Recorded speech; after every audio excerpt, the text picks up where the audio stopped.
for ourselves. Can I ask you, because you mentioned the comments that have been made about ICE agents throughout the country. This has been something that we've seen a lot of focus from the administration on today, and what's been said about ICE agents.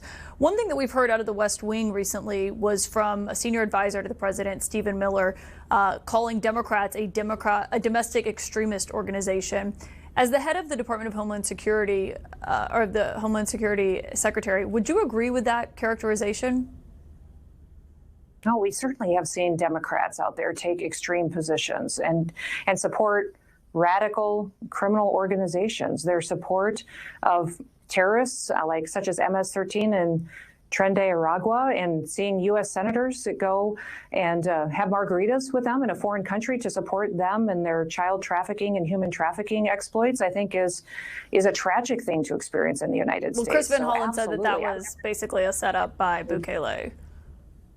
But I just think the question is, would you label them a domestic extremist organization, as Stephen Miller did? I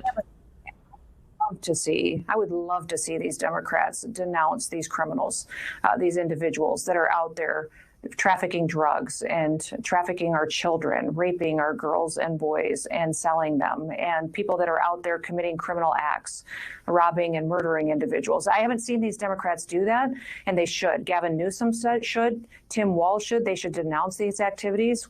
Crockett. We should have all of them stand up and say enough is enough. American citizens deserve safety, and we're not going to stand behind any criminals and support them over our law enforcement officers. But as the DHS secretary, would you say that Democrats are a domestic extremist organization? Yes or no? Views are extreme and they don't align with the American people at all.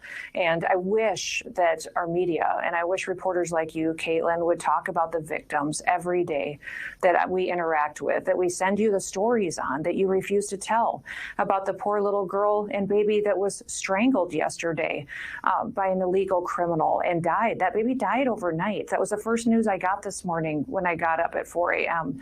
Then the next news that I got was that the media had reported that a father had his child taken away from him, when in all reality, this poor little autistic girl was abandoned by her father. But CNN didn't report that, right, Secretary Noem?